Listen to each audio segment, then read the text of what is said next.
అప్పటి వరకు ప్రపంచంలో సిపిఎస్ ఈ ఎన్పిఎస్ అనేటువంటి సిస్టమ్ లేదా కాంట్రిబ్యూటరీ సిస్టమ్ ని చాలా మంది ప్రవేశపెట్టినప్పటికీ మన దేశంలో మొట్టమొదటిసారిగా ఆంధ్రప్రదేశ్ రాష్ట్రంలోనే ఎక్కడా లేని విధంగా గ్రాట్యుటీ ఫ్యామిలీ పెన్షన్ సంపాదించుకున్న చరిత్ర కూడా మనకుంది. ఎవరిని కాళ్ళు పట్టుకోలా, ఎవరిని బతిమలాడలా, ఎవరిని కాకపట్ల, ఎవరి దగ్గరికి వెళ్ళి భజన చేయలా, ఉద్యమం చేస్తే వచ్చింది గ్రాట్యుటీ ఫ్యామిలీ పెన్షన్ అనేటువంటి రెండు సౌకర్యాలు. చనిపోతే కుటుంబాలు రోడ్డున పడకుండా ఉన్నటువంటి వ్యవస్థ మనం ఉద్యమం చేయడం ద్వారానే వచ్చింది. నేనేమంటానంటే ఉద్యోగి అనేటటువంటి వాడు పెద్ద చిన్న స్థాయిలో ఉండొచ్చు, అంతేగాని పెద్ద స్థాయిలో ఉన్న ఉద్యోగస్తుడు ఎవరైనా సరే కింద స్థాయిలో ఉన్నటువంటి ఉద్యోగస్తుని ఇష్టం వచ్చినట్టు మాట్లాడితే కుదరదు. నువ్వు ఉద్యోగస్తుడివే, నీ మీద కూడా ఒక అధికారి ఉంటాడు, వాడు కూడా నీ మీద నీ అనవసరమైనటువంటి మాటలు మాట్లాడుతూ వాడి నోటికి వచ్చినట్టు మాట్లాడితే నువ్వు ఊరుకుంటావా? నీకు ఆత్మాభిమానం లేకుండా నువ్వు ఊరుకుంటావేమో, లేదా అవినీతికి పాల్పడతా నువ్వు ఊరుకుంటావేమో. మేము న్యాయంగా నిబద్ధతతో పనిచేసేటువంటి వాడు ఎవడో కూడా ఊరుకోడు. ఒకవేళ ఆఫీసర్ కదా అని చెప్పేసి మీరు అనుకున్న మా దృష్టికి తీసుకురండి, వాడు ఎవడైనా కావచ్చు.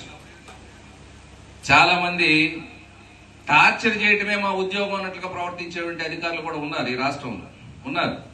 అలాగే రాజకీయ నాయకుల మాటలు విని వీడు ప్రభుత్వానికి వ్యతిరేకంగా చేస్తున్నాడు. ప్రభుత్వానికి వ్యతిరేకంగా ఏంది? హక్కుల కోసం పోరాడితే ప్రభుత్వానికి వ్యతిరేకంగానే మాట మాట్లాడాలంటే వాడు చవట అయి ఉండాలి, దద్దం అయి ఉండాలి. నాకు రావాల్సింది, నాకు ఇవ్వాల్సింది న్యాయంగా ధర్మంగా ఉన్నటువంటి వాటిని కదా ఎవడని అడుగుతాడు.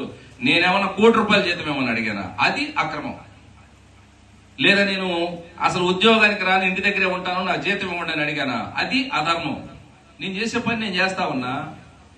నాకు ఏవైతే మాన్యువల్లో అంటే నేను ఉద్యోగం నుంచి మీకు రెగ్యులర్ జీతం ఇస్తామని చెప్పేసి మీ మాన్యువల్ ఉందా లేదా, మీ అపాయింట్మెంట్ ఆర్డర్లో ఉందా లేదా, అది అక్రమం కాదా? దాన్ని అడిగితే నేను పార్టీ ద్రోహిని, సమాజ ద్రోహిని, ఏదో పాకిస్తాన్ నుంచి వచ్చిన ఉగ్రవాదిని, లేకుంటే ఏదో దేశం నుంచి వచ్చిన తీవ్రవాదిని ఎట్లా అవుతాను?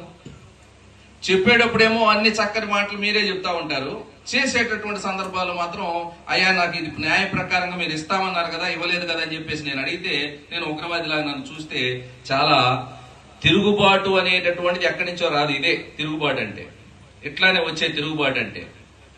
రష్యా తిరుగుబాటు వచ్చింది, ఫ్రెంచ్ తిరుగుబాటు వచ్చింది, ఇండియాలో తిరుగుబాటు వచ్చింది. ఏం గ్రామవార్డు సచివాలయాల తిరుగుబాటు రాదా?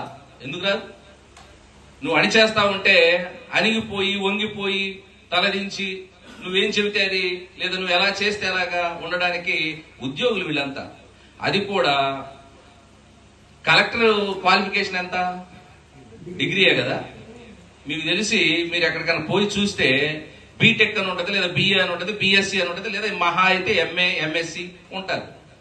మరి గ్రామ వార్డు సచివాలయాల్లో ఎంటెక్లు చేసిన వాళ్ళు, పిహెచ్డీలు చేసిన వాళ్ళు, ఎంఫిల్ చేసిన వాళ్ళు, వీళ్ళంతా నీకంటే పెద్దేగా.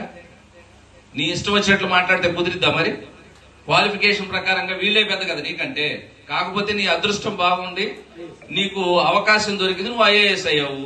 వాళ్లకు ఉన్నటువంటి బ్యాక్గ్రౌండ్ వాళ్ళకి దొరకలేదు, వాళ్ళు గ్రామ వార్డు సచివాలయాలకు. అంత మాత్రాన నేనేం చెబితే అది, నేనేం చేస్తే అది పడుండాలనేటటువంటి దృక్పథం మాత్రం సరైనది కాదు, ఎక్కడ ఉపేక్షించే అవకాశం లేదు.